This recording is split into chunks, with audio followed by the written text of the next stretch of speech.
Well, it's that time of year again. We are getting the big winter update. This time it is Holiday Overdrive, and as you all know, we are getting the brand new India track, which I will make a separate video about because not only do I have some exclusive gameplay of different track variants from Gameloft, but I also do have access to 2 of the new variants as well. So I'm going to try some of these brand new cars in India in a future video, so keep an eye out for that. Stay subscribed so you don't miss that video. Besides that, if you want to check the description down below, you'll find links to my social media channels, including my Discord if you want to hang out, and of course my Instagram for some cool car photography. But anyway, I know why you guys are here. You want to know the stats of all of the cars, including the max stats and all of the special events and whatnot, so let's get straight into it. First up, we have the McLaren 750S. Now, personally, I'm quite excited for this car because I don't quite like all of the changes they made to the 765 LT, the more track-focused version of the 720, so I'm glad we are getting a base 750S. I like the design of this car a lot more than the other track-focused versions of the McLaren cars, but anyway,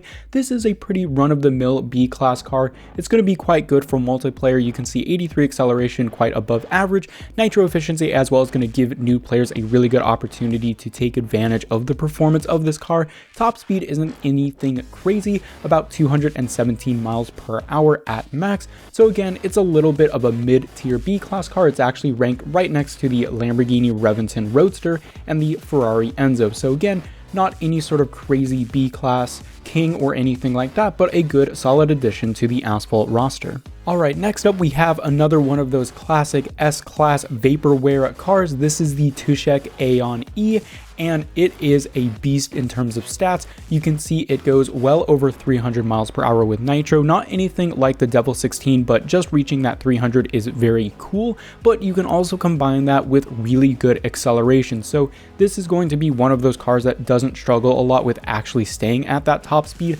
However, you will see the nitro of just below 26 is absolutely abysmal. So again, you're really going to want to use shockwave a lot. Make sure you combine that with stunts so you don't run out of nitro. I'm getting a little bit ahead of myself. This is a beast of a car. It's not actually at the very top end of S-Class, so it's not going to be anything like the Arash Imperium or anything like that. It is going to be a solid addition to the S-Class roster. However, it is ranked above the Zenvo Aurora, but below the CC850, so you can sort of see where Gameloft is thinking in terms of stats. It has good top speed, it has good acceleration, but otherwise it might be a little tricky to handle. So this is going to be a really solid addition to the S-Class garages, but honestly, in my opinion, this is one you might want to skip in case you want to save up for a couple of other S-Class cars. So I actually mentioned the Zenvo Aurora just now, but we also now have the other variant, which is the Aurora Agile. So this is obviously the track-focused version of the Zenvo Aurora Tour. You can see that it has that extra wing and a couple of other carbon bits as well. This is actually an A-class car, however,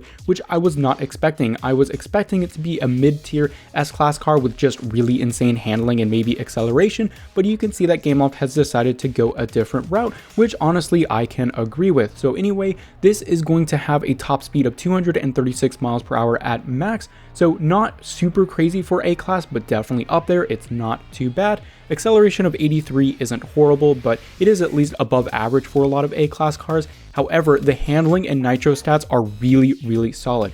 So this is actually next to the Pagani Imola and the Aston Martin Valhalla. So in terms of multiplayer performance, that's where I can see this car really shine. Next up, we have my actual personal favorite for this update. I know we're going to go over some crazy cars and we've already covered some really nice stuff, but ironically, this is my favorite car of the update. And if I had to choose any car, this is the one that I would get. This is the Mercedes-Benz C63 AMG DTM. You might be like, why do you care about this car? Well, I believe this is actually the same model that was included in Asphalt Extreme. Yes, you guys know that classic off-road themed Asphalt that came out a while ago. This was one of my favorite cars in that game, and I'm so happy it is making a return to Asphalt Legends. It's a pretty mid to high tier C-Class car, not anything crazy. It's put right next to the 718 Cayman GT4 and right below the Corvette Stingray. So again, not anything crazy, kind of a theme throughout this update. However, what I will say is at max, it does go 200 miles per hour, which is okay for C-Class, but take a look at the handling and nitro. Again, a little bit of a theme with this update. Those stats are quite good. Acceleration being above 80 is actually quite good for C-Class as well. I don't believe a lot of cars have that strong of acceleration, correct me if I'm wrong, but most of them top out in the mid to high 70s. So this is obviously a more race car focused thing, and I'm really curious to see how it performs in multiplayer, but obviously just a part of the nostalgia for me is the reason why I'm excited for this car. Let me know if you guys want to see any other DTM class type cars in Asphalt, because I definitely do. Now, we already covered one really strong S-Class car with the Tushek Aeon, and usually they add one lower or mid-end S-Class car and one higher-end S-Class car, but this time we are getting yet another flagship. This is the Koenigsegg Chimera. This is that one-off based on sort of a mashup of the Agera RS, the CC850, a lot of different types of Koenigsegg parts sort of mashed into one big project. So this is ranked really high end for S-Class. It's actually right below the Devil 16. So this is going to be one of those flagship cars that you don't want to miss. The top speed is at 317 miles per hour. So of course, like any Koenigsegg, you can't really expect anything less from that. However, the acceleration at just below 84 is really strong, and with above 45 nitro, it's not actually going to be that horrible to manage. Unlike that Tushek we took a little bit of a look at earlier, I can expect this car to perform really similarly to other very high-end S-Class cars. So again, this is going to be one that you want to save all your tokens and credits for. And this is also one of the cars where you can open the door, change the spoiler, and that sort of thing. That wasn't quite mentioned in the patch notes, but here you can see a video of me doing it in game, and you can see, yes, that manual shifter in the middle there. Again, parts of the CC850, the Regera, other things sort of being a mashup into this Agera RS body, which I really like. It even has the mini fin in the back, sort of a nod to the Jesko Absolute, which is really cool. I'm really excited for this car. I'm definitely not going to unlock it instantly, but yeah, this is really quite nice to see such a one-off car in Asphalt Legends. This is the flagship of this update. All right, I'm not gonna lie, I laughed a little bit when I saw this next car being included in the update. This is the Dodge Charger SRT Hellcat Redeye wide body. Yes, baby, we finally got one of these big boys in Asphalt. Yes, we have the Viper. Yes, we have some of the Challengers, but this is the Hellcat Redeye wide body. I'm super excited to see how it performs in game. You can see the max stats on screen now, top speed of just over 213 miles per hour, but unfortunately the rest of the car is sort of ranked in that midpoint of C-Class. Not horrible, but actually kind of similar to the Mercedes DTM. In fact, this is ranked actually quite a bit lower than that. It is placed, I believe, right next to the Jaguar XE Project 8 and the Ferrari F40. So again, just sort of meddling around in that middle part of C-Class, not going to be a very impactful part of the game's meta or anything like that. You can see the stats like acceleration, handling, and nitro are all okay. Although what I will say is, again, with that handling stat, you always want to see how it performs in game. And like the Challenger, I can imagine this is going to be a boat type of handling experience. So don't get your hopes up or anything like that. But it's quite exciting to see a Charger, and I do like it when they add these normal looking sedans that, at least here in America, I see all the time. So I'm really excited for this car to be added to the game. It is quite funny. I hope they add more like this in the future. And lastly, this is what I was talking about with another lower to mid-end S-Class car. This is the Lego Technic Bugatti Chiron Pure Sport, and you can see the max stats on screen now. Pretty strong acceleration at just under 85, alongside pretty decent handling and nitro, but that is to be expected with the more handling-focused Chiron. It's actually placed right next to the normal Chiron, right below the Bailey blade. So again, not anything crazy, not a Jesko Absolute, not a Devil or anything like that. But for you guys who have been enjoying the Lego Technic cars, this is going to be a nice one to add to your garage. The top speed is 245. Again, the more track focused handling type of Chiron, so you wouldn't expect the crazy top speed or anything like that. I could see this maybe being pretty decent for multiplayer just because of that acceleration, especially for those shorter tracks with twistier types of layouts.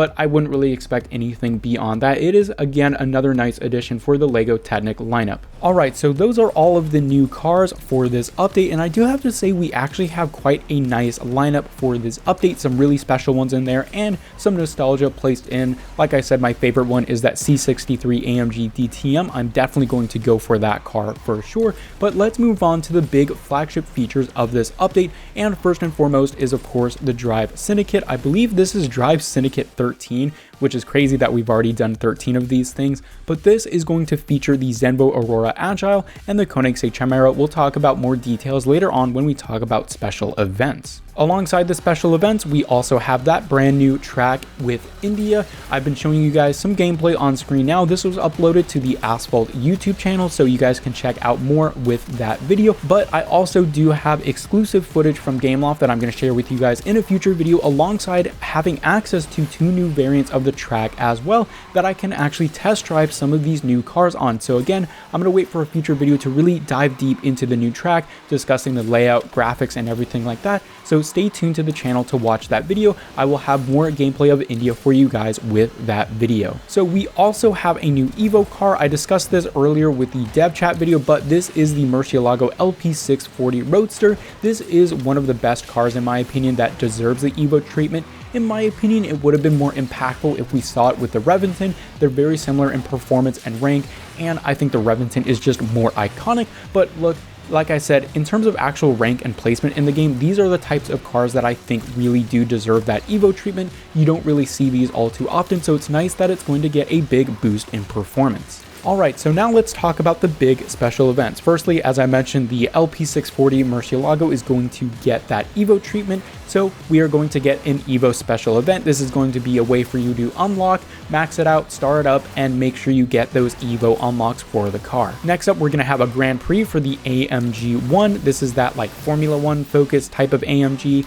I don't know if I have this car unlocked, so it'll be interesting to see if I can get it through the Grand Prix, but it is going to be featured with the special events. Next up, like I mentioned, we are having Drive Syndicate 13. So I already mentioned the top end cars are going to be the Aurora Agile and the Koenigsegg Chimera, but the other special event cars are going to be the Dodge Charger SRT Hellcat Redeye Wad Body. This is going to be one of those early, easy to unlock cars, so hopefully you guys can get access to this very easily. And in the middle, we have some of the previously featured cars, which I do have, so thankfully that's going to be a little easier for me to progress further in this Drive Syndicate. We have the Nissan Z GT4, that high-end C-Class car, the McLaren Solus GT, so that's going to be quite nice if you guys already have those cars. But alongside the Aurora Agile and the Koenigsegg Chimera, the other S-Class featured car is the Bugatti Bolide. Just like with some of the other recent updates and seasons, we are going to have a spotlight. This one is going to feature the Bugatti Chiron Supersport 300 Plus, which is not actually 300 Plus by the way,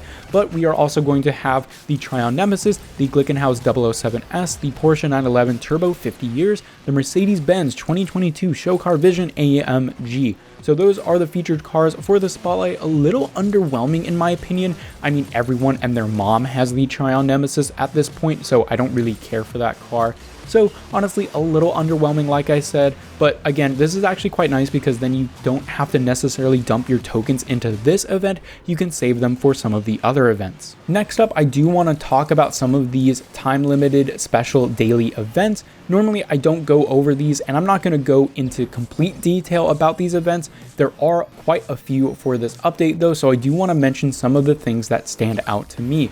Firstly, we are going to have a Best of 2025 time-limited event. This is going to be separated into 5 different events. Each are going to feature a ton of different cars, way too many for me to list out here, but just in case, keep your eye out in case there are 1 or 2 cars that you've missed over the course of 2025. Maybe you'll be able to snag some extra blueprints or import parts for those cars. Next up, I'm personally really excited for a couple of featured events for the Aston Martin 177. So there's going to be a star hunt and there's going to be an epic hunt. So I already have mine maxed out, but I'm really excited for that 177 epic hunt. so I can get some of those epic import parts to gold max this car. It is a pretty decent B-class multiplayer car, nothing crazy, but I fell in love with this car's design back in Asphalt 6, so I'm really excited to gold max it out. There are going to be a couple events for the Evo SF90 Stradale. Hopefully you'll be able to get some Evo parts for that car and maybe max it out if you didn't get the chance to do so already. And in terms of car hunts, we got a bunch of them. For the Legend Pass owners, you're going to get a car hunt for the Toyota GR Supra, and for the rest of us, we're going to get the Mercedes-Benz CLK GTR, the Pure Italia Berlinetta, and for a special hunt with a key for the Koenigsegg CCXR. Now, we talked about some of the special events and how you're going to unlock some of the cars featured in this update, but of course, like always, there are going to be some cars exclusive to Pass owners. So for the Legend Pass, you'll get the McLaren 750S Coupe. For the Ultimate Pass, you're going to get the Koenigsegg CCXR. That's going to give you the key for that car. And for the Spotlight we talked about earlier, featured for the Chiron Supersport 300, if you buy the pass for that Spotlight event, you'll get the key for that car. Now, in terms of Evo, the devs mentioned that they are going to be rebalancing a couple of those Evo cars, and we are seeing the first parts of that with this update. So the Ferrari SF90 Stradale and the Ferrari Enzo are both getting their Evo stats a little bit balanced and retuned. I'm not going to go into too much details because of course we're going to have to just wait to see how they perform in game, but hopefully these are going to bring them more in line with how we expected the Evo tuning to go. Lastly, I do want to mention that there are a ton of bug fixes. I'm not going to list them, but it is actually really exciting to see them go back and take a look at some of the bugs. That has been one of the more different complaining type things that I've seen with the community recently, is just all the bugs and different things that have to be ironed out. So I'm glad that they are devoting some of the resources to that. All right, guys, I know this has been a crazy long video, so thank you to sticking with me for the end of this video. I hope you enjoyed. Let me know your favorite part about this update in the comment section down below. Keep an eye out for that India track video. I'll see you guys in a couple of days with that. Anyway, guys, thank you for watching, and I will see you all later.